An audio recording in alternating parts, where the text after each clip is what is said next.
لبيك يا محمد.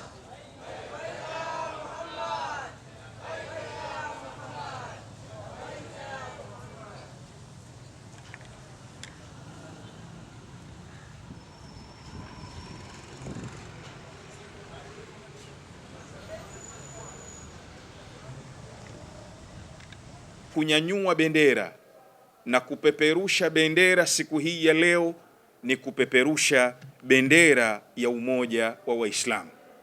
Lakini jambo la pili, bendera hii tuliyoinyanyua leo na bendera hii tuliyoipandisha na kuipeperusha ni bendera ya kupeperusha umoja wa dini zetu zote zilizoko katika ardhi ya Tanzania na zilizoko duniani. Bendera hii ni ishara kwamba Mtume Muhammad sallallahu alayhi wa alihi wasallam, moja ya mafunzo yake aliyoyafunza ilikuwa ni dini zote kukaa kwa kushirikiana, kukaa kwa pamoja, kukaa kwa maelewano na kukaa kwa upendo. Na sisi leo katika ardhi ya Tanzania tukiipeperusha bendera ya Mtume Muhammad, moja ya mafunzo yake makubwa ni dini zetu kubwa zilizopo Tanzania, ikiwemo dini ya Uislamu, lakini wakiwemo ndugu zetu wa Kristo na dini za kimila.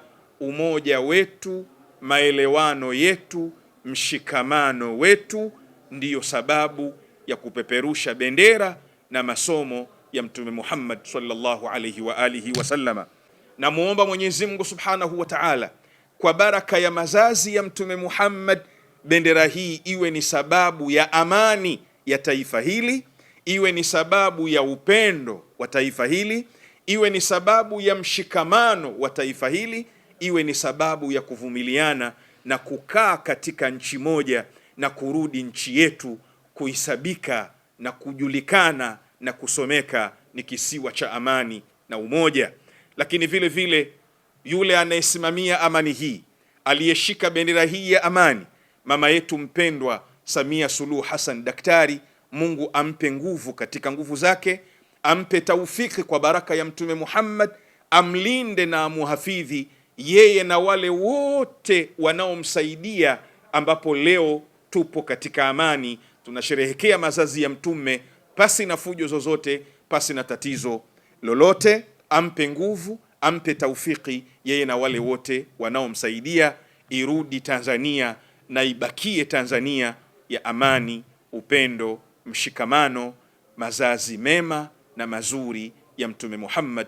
Na ongereni sana. Wassalamu alaikum wa rahmatullahi wa barakatuh. Kiongozi wa Waislamu duniani Ruhullah al-Khomeini ameita wiki hii kuanzia leo ni wiki ya umoja, na sisi tumeanza leo makusudi kupandisha bendera mwezi 12 kuonesha kwamba tunaungana na Waislamu wote duniani ambao wameanza furaha na mazazi na maulid kuanzia mwezi 12, ambayo sisi maulidi yetu itakuwa mwezi 17 inshallah. Na fursa hii tunaichukua kuwaalika Waislamu wote, watu wote wa Tanzania wapenda amani kushiriki katika maulidi ambayo itafanyika hapa mwezi 17 kuanzia 16, ambayo tutakuwa na Zafa, tutakuwa na Samai, halafu mwezi 17 tutaanza Zafa saa 10, kisha maulid katika viwanja vya Pipo.